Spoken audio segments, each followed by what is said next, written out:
Utasimama kwa usomi wa neno la Mungu. Inaonekana katika kitabu cha Kutoka sura 3 tukianzia shairi wa kwanza. Tutakuwa tukisimama sote kwa ujumla. Tusome kwa jina la Bwana wetu Yesu Kristo. Mose yaragiraga umukumbi wa Yetiro sebukwe umutambyi w'Imidiyani, aturukiriza umukumbi inyuma y'ubutayu, aja mu musozi w'Imana witwa Horebu. Marayika w'Uwiteka amubonekera mu kirimi c'umuriro kiva hagati mu gihuru c'amahwa. Arareba abona igihuru cakamo umuriro nticakongoka. Mose aribwira ati, reka ntambike ndebe ishyano riguye, menye igituma igihuru kidakongoka. Uwiteka abonye yuko atambikishwa no kukireba, Imana imuhamagara iri hagati muri ico gihuru iti, Mose, Mose. Aritaba ati, karame. Iramubwira iti, wikwegera hano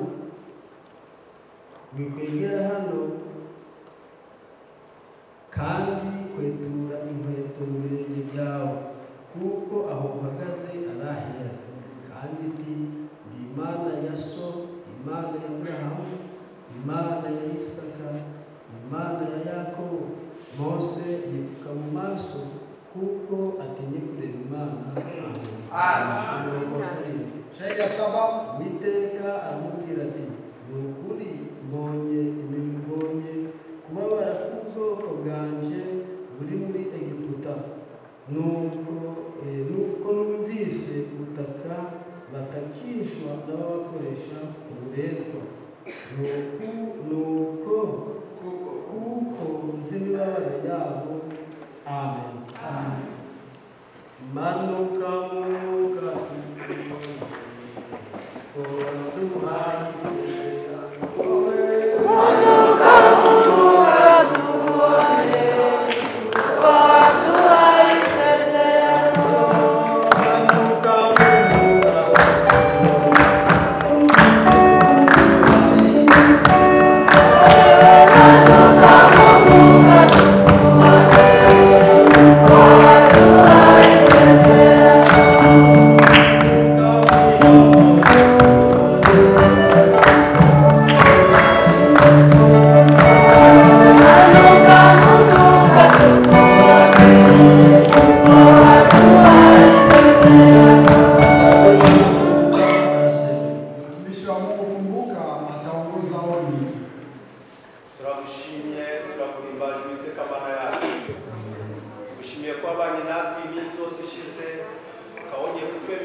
wino rero ufate gahunda zose abamarayika b'ishomanuka batubire umutekano ko turi kwambaje mu izina rya Yesu Kristo.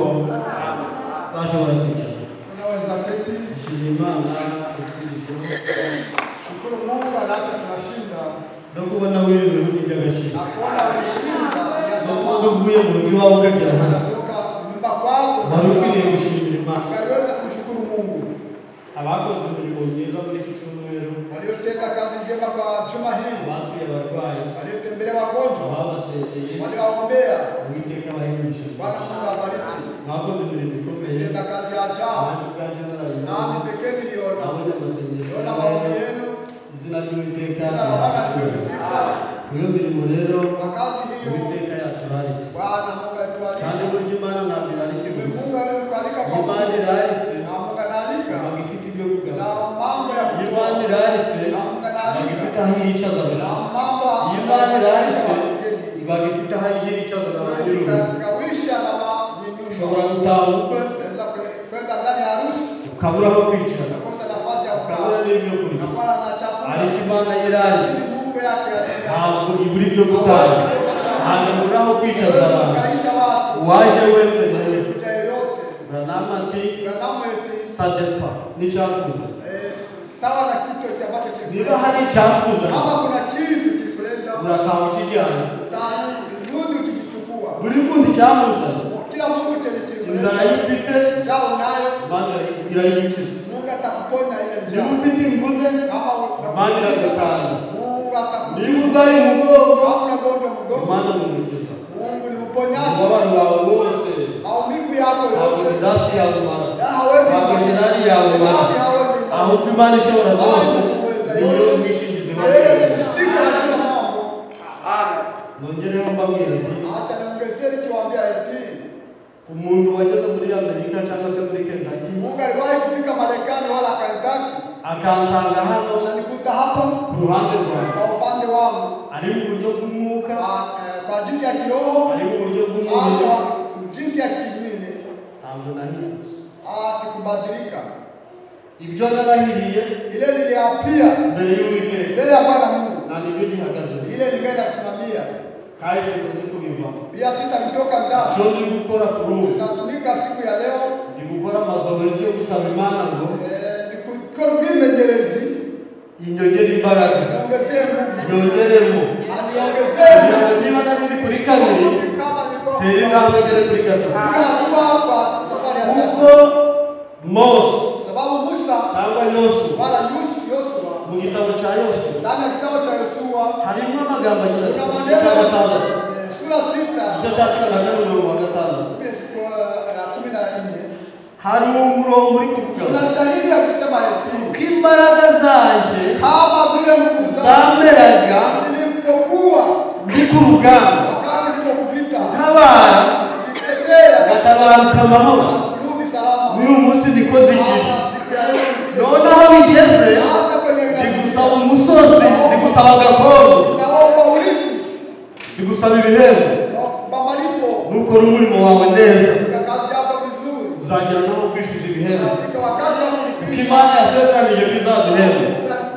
kandi uwakoze neza wese Imana izamuhemba n'uwakoze nabi aho Imana izamuhemba ariko abateranye ku mugoroba hari n'abasabira ngo muzishyuze Imana uzabahembera ibyiza mwakoze Imana ibahemba neza mu izina rya Yesu Kristo amagambo aboneka mu gitabo cyo kuva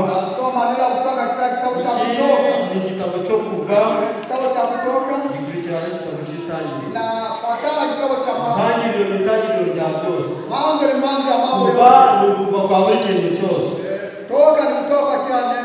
ni ukuva ku mwana w'umuntu bari kuva mu byaha ni kuva kw'Abisirayeli bari kuva mu gihugu cya Egiputa berekeje aho Uwiteka yabateganyirije niyo mpamvu cyiswe igitabo cyo kuva ni igitabo cyo kuva mu bibi ugasatira ibyiza ni igitabo cyo kuva mu buretwa ukajya mu bundi buretwa kuko ntabwo twavuye mu buretwa bw'isi ngo twigenge ntabwo turi abacu ngo twigenge Pawulo yaravuze ngo ntabwo turi abacu ngo twigenge niyo mpamvu turi imbata z'umwami wacu Yesu Kristo. Utarimbata y'umwami wacu Yesu Kristo aba abaye ikigenge, ariko tugendwa n'amagambo y'Imana. Twongeye turagarutse, niba utazashobora kubwiriza ubabwirize kwihangana. Nawe ushoboye kwihangana, nawe ubabwirize kwihangana. Wewe udafite kwihangana ushaka uzicecekere. Niba uzashobora kubwiriza ngo mwicishe bugufi, wewe utabishoboye rekera. Niba utazashobora kubwira ngo mwirinde ibibi, wowe udashoboye kubyirinda icecekere. Predikasiyo yawe ntizakugeza, kubera bisabye ngo ikibwiriza cyawe utuyobore inzira y'urugucamo. Niba urugucamo inzira nziza, nawe yituyoboremo. Wibuza bene data kugira urwango, kandi weho rwara ku maso. Wibuza bene data kugira ishyari, kandi weho rikuzuye. Wibuza bene data gutukana, kandi weho warabaye nk'umushumba.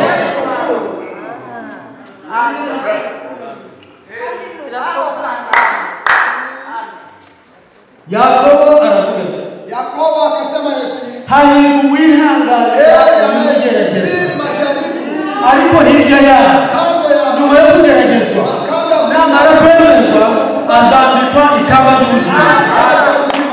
Wibwiriza bene data we, timukire mu bice kandi urikurikireya kubera iki magabanyiko ya nini. Dufite ijambo rimwe, dufite inyigisho yacu, ni la parole de Dieu. Uzajya hanze yanyu, jewe nzamurwanya, ariko uzagendera mu ijambo, tuzagendana. Wibwiriza abantu ngo mwirinde inyigisho z'ibinyoma, wewe kagakapu kazo. Hapana. Itorero ry'intumwa, itorero ry'abahanuzi, n'itorero ryacu. Ubutumwa bwa mbere n'ubwa none bugomba kuba kimwe. Ubutumwa bw'Abapetero n'ubwacu ni ngombwa ngo bube busa. Rero urabona kuvuga ati, uzashobora guhagarara Yosefu imbere ya Potifari, ntabwo uzashobora gucaha abasambanyi. Niba utashobora guhagarara na Mishaki, Shadiraka na Abedinego, ntabwo uzabuza abantu kuranga ibishushanyo bisenga.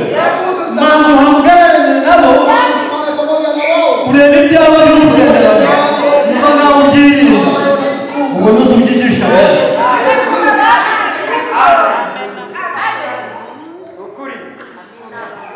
Niba utashobora guhagarara na Pawulo na Sitefano bari hamwe mu bwami, wewe ubwaho mwene so umucira urubanza, yakoreye ibi, yakoreye ibi. Pawulo na Sitefano bazagusema hano muri iri teraniro, nta n'umwe wari wahagera. Pawulo ubwe yari kujya, je narenganyaga itorero. nilikuwa nasaliti kanisa.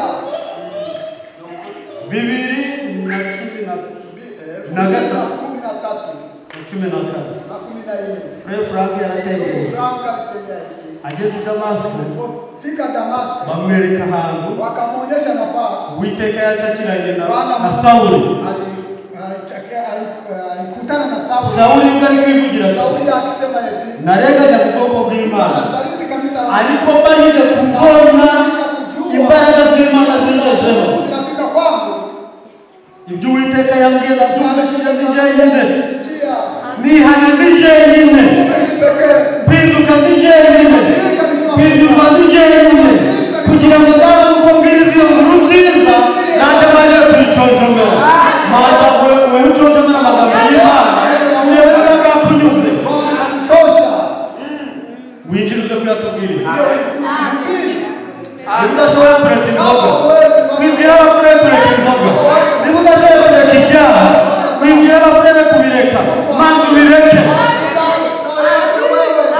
watereka kuteguje haraka Tuwasilike. ndasohora biretse Hasa uliaje. banize kugira ngo umujinya Tutapona kuwa na kasira. unasiye ubara uretse mangure kumujinya wawe ahasigaye ugenda kuri bene n'uruti nagira ngo umujinya n'umugambi w'isi ariko iteka yarantabaye none nari kumubwira ngo Salman imbaraga igukura mu mujinya kugira ngo ugendane nawe bidashoboye guturamo Ale ambayo hawezi kutaka. uzabibwiriza Neno takatifu. turaganira ijambo rigira riti Tutaongea neno la kusema eti igihe cyo Imana ishaka kuvugana nawe wakati Mungu anataka kuongea na wewe. mbese wagisobanukirwa Unaweza kutafsirika ila au tunaweza kujua. hari igihe Imana yicecekera Kuna wakati Mungu ananyamaza, tivugane haitaongea na wanadamu. tivugane nawe Haitaongea na watakatifu. abafurere bari mu nzira y'i Damasiko Wandugu wakiwa njia ya Damasco bari kumwe n'umwami Yesu walikuwa pamoja na Bwana Yesu. bahuye nawe Walikutana naye, baramubaza bati wakamuuliza eti, baraganira wakaongea, baganira ku nkuru y'umwami wakaongea habari ya mfalme kuri wa wundi bishe ule walimuua, wale walimuua, ngo bari kuvugana nawe ni ule wanaongea naye ni yeye. ababajije ati mbese byagenze bite Walimuuliza baramubaza mbese niweho mushitsi muri aka karere utazi ibyabaye nani hii haujue mama alitendeka.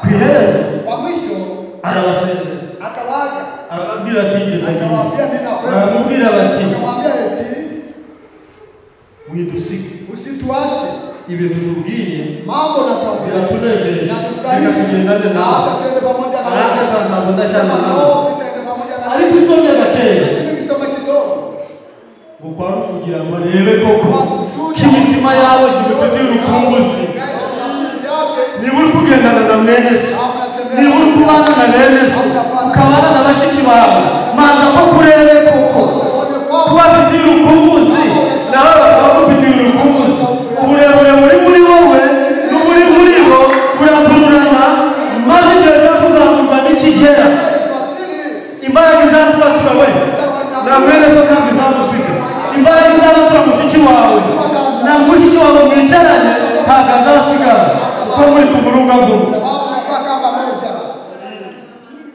Imana ishaka kuvugana nawe Mungu kama anataka kuongea na wewe, aho twasomye mahali tulisoma ijambo ryiza tulisoma neno nzuri. icyo gihe Ile wakati Mose yaragiraga Musa umukumbi alikuwa anachunga wa Yetiro sebukwe baba mkwe umutambyi w'Imidiyani hana Midiani, gaturukiriza umukumbi inyuma y'ubutayu kundi nyuma ageze aho ajya ku musozi w'Imana witwa Horebu akaingia mlima aitwayo Horebu. marayika w'Uwiteka amubonekera mu kirimi cy'umuriro cheche ya moto kiva hagati kutoka mu gihuru cy'amahwa ndani ya kichaka, aracitegereza tazama. soma ku murongo wa gatatu kabagezi Soma kwa shairi ya 3 ndugu Kabagema.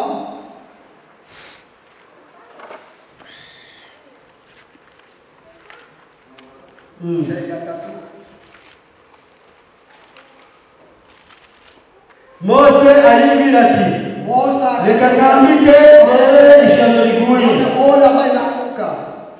menye igituma igihuru cyayo Kwa sababu kidakongoka kichaka inawaka bila kuteketea. uwiteka abonye Bwana Mungu alipoona yuko atambikishwa no kukireba enda kukiona, Imana imuhamagara iri hagati akamuita akiwa katikati muri icyo gihuru ndani ya ile kichaka. iti Mose Mose aritaba ati karame akasema abe, iramubwira iti namwambia wikwegera hano karibie kandi kwetura inkweto zawe Imana ishaka kuvugana n'umuntu Imana yamubwira ibyo gukora kandi Imana izavugana nawe ukiri muri kamere kandi Imana izavugana nanjye kiri mu businzi kandi Imana izavugana nanjye gifite urwango ahubwo Imana mbere y'uko ivugana nanjye izamanza yacura kugira ngo mpinduke icyuma cyayo ibone ukoresha ntabwo Imana yagukoresha utari waba igikoresho cyayo chombo chake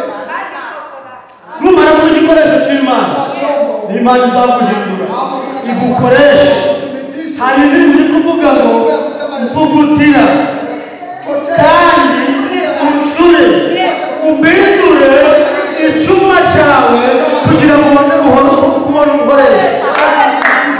Niba Uwiteka ataragucura uhinduke icyuma cy'Uwiteka kugira ngo azagukoreshe bitakuba bigumu.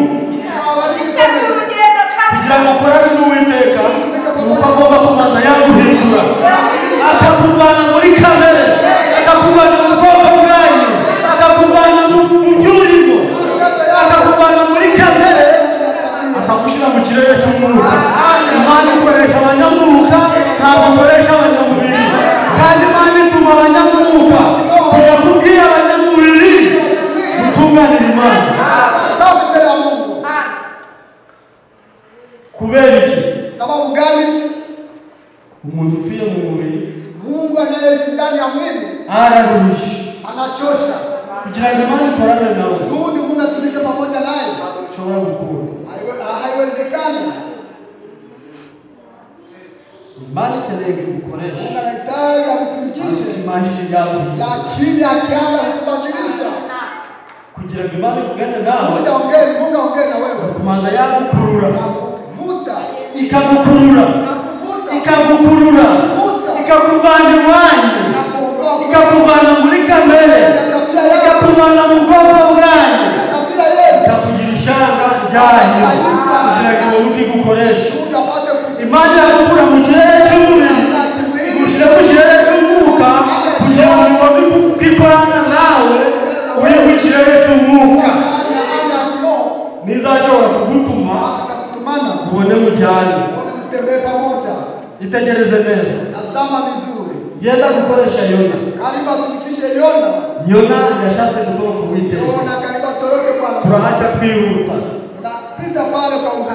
Yona agendana n'umujinya mwinshi, agifite umujinya ntacyo Imana yakoze, agifite uburakari ntabwo Imana yagize icyo ikora. Atari yagenda Imana ntabwo yagize icyo ikora, ariko igihe yari mu nda y'urufi, igihe urupfu rwamubirinduraga ukamujyana iburyo ukamujyana ibumoso. Hari aho nasomye, kuna mahali nilisoma rwaramubirinduraga inamviringitisha, agatabaza, anaomboleza, akarira, akarira. Ku iherezo kwa mwisho yagiye kugera imusozi, aliasiri gambo, kubera yuko Imana idateze isezerano ryayo, mambo akawisha agano lake, giye kwireba alienda kujitazama, asanga urufi rwamurutse kuna neza, samaki ilimutapika huko gambo, kuja kubanganuka no kwitegereza, toka huko na kutazama, abona icyapa, aona chapa huko mbele yake ni Neo. ni Neo. Hapo ni Neo? Hapana, nimejitanganya. Agiye kureba asanga Alipotazama hahandi yangaga kuja, kule alikataa kwenda, kubera ko atakiri Imana. baba aliombolezea Mungu, Nutakiri Imana, baba aliombolezea Mungu, nuzaba uri mu byago, kwa ndani ya ukavuga ko Imana ishoboye byose, Mungu muweza yote, ukayitakira uzi ko irakubabarira. Imana iri mu ijuru izakubabarira, kuko kwikubita ku gatuza kawe bizaba byagabanyutse, imbaraga wari ufite zigikora. Ntabwo Imana yakorana nawe. Mbere y'uko Imana ikorana nawe uramanza wagabanya imbaraga wari ufite, umanza ugira intege nke. Kuba unyurantege nke Imana yitwe inyambaraga. Sinzi niba muri kumva aya magambo. Agiye kwisanga yisanga Ninewe, yisanze Ninewe abona nta yindi nzira ari bucemo. Icyo yakoze yaragiye vuba vuba, nyuma y'iminsi 40 murarimbutse, muramutse ibyaha byanyu murarimbutse. Rwari urugendo rwo kuzenguruka igihe kirekire, ariko Bibiliya rero ifite ni kuvuga ngo yahazengurutse iminsi 3 alizunguka siku 3 zo yonyine, tu yake tu, kuko Imana sababu ari inyembabazi. Mungu mwenye fadhili Yavuga iti anasema eti umurimo wacu urakoze, kazi yangu imetendeka, icyo ninagutumye nilikuwa nimekutumana uragishoboye. unakitimiza. Aragenda arategereza, Akaenda kangoja, reka turebe, acha tuone turebe tuone ko mutagiye gupfa. kama hamtakufa. Anategereza. Akangoja. Anategereza. Akangoja. Mwene data mushiki wangu. Ndugu dada yangu. Usinungunikie Mungu. Ntukarakaririmana. Tukigogotera Imana. Tukigogotera Imana. Usimunungunikie Mungu. Kubera nuvuga ngo Yona yari ingogozi. Alinungunika huko. Mali zakunika. Mungu atakufikia. Yona yavuganaga n'Imana. Alikuwa anaongea Mungu kinga kwa kinga. Nyuma yaho baadaye abwira Imana ati akamwambia Mungu, narabivuze. Nilisema Nicyo cyatumaga nari yagiye. None deba iminsi irashize ko nta kintu wakoze, kutabarimbuye. Yarari mu gacucu k'ubuyobozi. Alikuwa anachukulia ya mayai yali mboge. Imana Mungu akachukua alituma mududu. Akamtuma mududu kuiba. Araza yinjira mu mizi. Akaingia ndani ya mizizi. Akayizikamurisha gakaruhu. Alafu ile ambaye ilikuwa inamfunika alivovota. Arongera alivovota. Akaongeza kwenye ati narabivuze. Wa mana uziko watumania. Uziko watumania pia. Uzivovota. Imana yakure mukagenda. Uzikugiye kwima nikara muri wahandi yakure. Ntabwo yakubuza. Yabati kwa mana. Narabivuze niyo mpamvu nangaga kuza. Ahubwo yego pia kutabarimu. Kama hawaangamize. Imana mukariye mbabazi. Amubwira iti Yona. Nje kwiyahura. Chenda jitumika. Nabukoze neza. Nakumetenda sana. None kwazwe muri utateye. Ambayo naliboga haupanga. Nikangahe je. Mara ngapi? Halekwiriye kubazwa n'ubwoko bwawe. Taifa langu. Mwene data mushiki wanjye. Ndugu dada yangu. Utabazwa n'imitima y'abaterano. Umizwe na mioyo ya watu kumva muri ino mitwe yose iri hano. Bayiterera hariya muri Sino. Tumbukize huko ndani ya Sino. Ngo nibyo bizakunezeza. Bizakufurahisha. Imana iri mu ijuru. Ukiwa mbinguni. Iyo Mana dukorera. Tunamutumikia. Habizabyishima. Haitafurahia hili. Niwumva ko wasenye umurimo w'Imana. Utakomboa kazi ya Mungu. Mungu hatafurahi. Mungu Imana hajizishi. Ukitishimiye. Hivi hakufurahia. Kurimbura Niniwe. Kuangamiza watu wa Ninawi. Yona akayiburanye. Yona akaisamisha. Kandi yaratsindiwe. Alishindwa. Niko nawe nanje. Wewe na mimi. Zatsindirwa imbere y'Uwiteka. Nitwumva dushaka ubwoko bw'Imana. Bwabura amahoro. Bugataka hanze. Unatupa nje. Imana ntabwo izabyishimira. Mungu hatafurahia hiyo. Kubera yuko Biblia yaravuze. Sababu Biblia takatifu inayo umuntu wese w'umunyabyaha. Mwenye dhambi yoyote. Yatandukanyijwe n'Imana. Amekanishwa na Mungu. Uhereye ku kuvuka. Tangu kuzaliwa kwake. Kugira ngo Imana imugane nawe. Kusudi apate kuongea naye. Nuko yamana yagushira mu kirere cyayo. Kugira ngo nuko ivugana nawe. Nawe ukiri mu kirere cy'umubiri. Mungu hatazumuza na wewe. Imana izavugana nawe uri mu kirere cy'umwuka. Uzasenga. Isengesho ryawe rizagera ku ntebe y'Imana. Uzaririmba indirimbo zawe zizavugana n'iz'abamarayika. Uko ni ukuri kandi amen. Biblia Gideon na Biblia. Anayekuwa na Biblia Matendo ataangalia Matendo ya Mitume sura 7 kuanzia shairi ya 30. Tamwambia mahali atarudia. Waacha kama nipatafute. Umurongo wa 20 ni shairi ya 20. 30.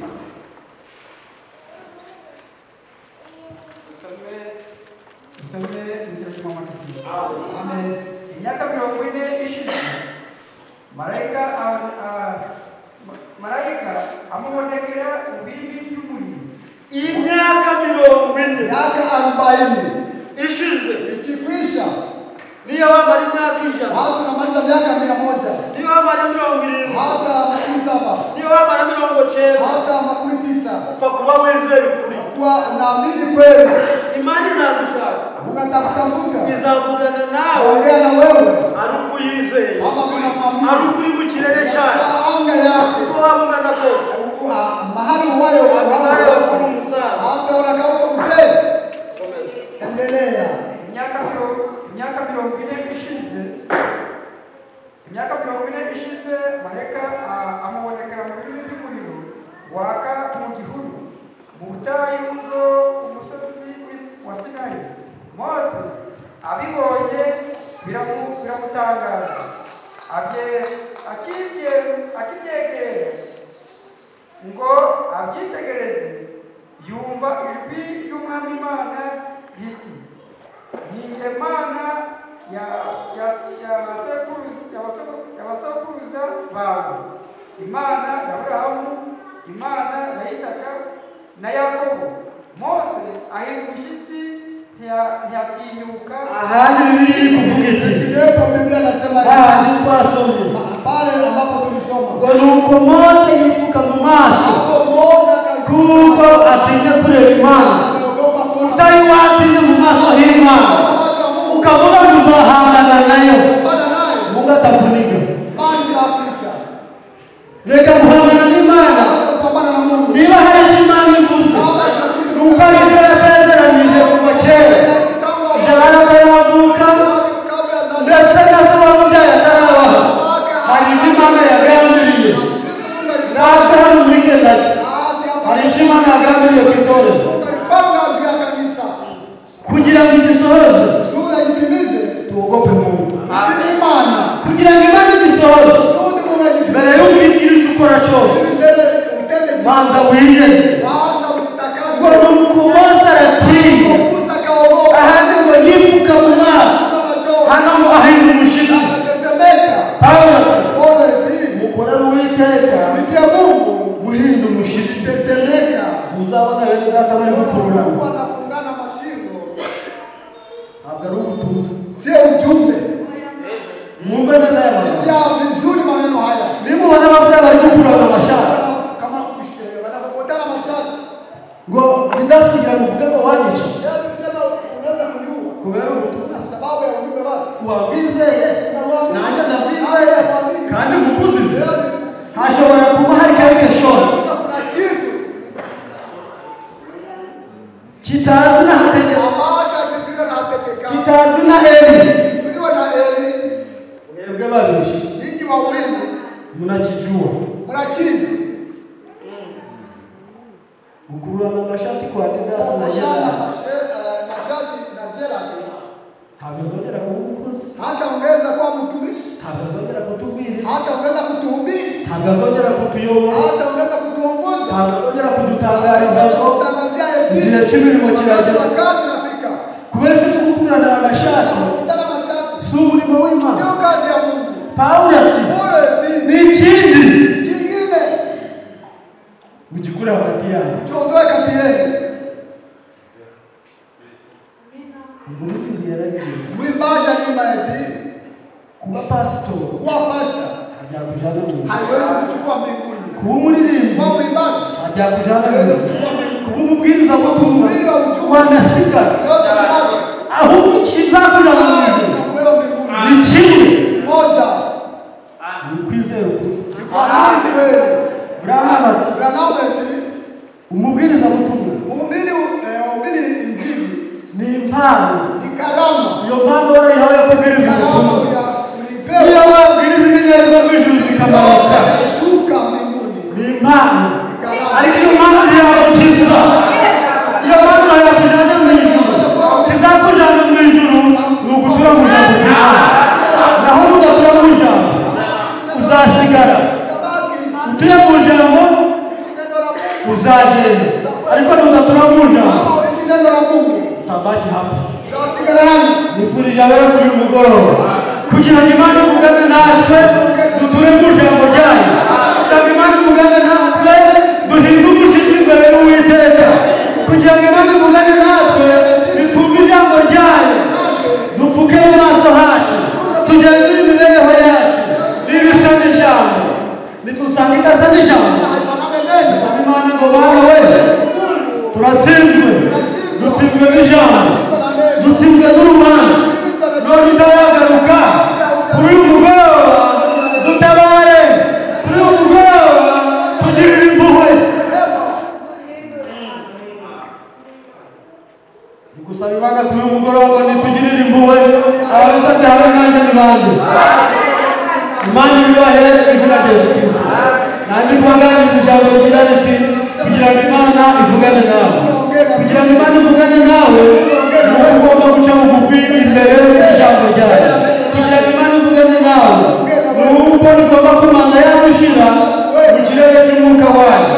Kugira ngo Imana ivugane nawe nuko wamanga wiyeza ukitunganya ukamenya aho Imana ikorera, ko Imana idakorera ahandi, ahubwo aho Imana ikorera nahera, ntabwo Imana ikorera ahandi, Imana ikorera ahera.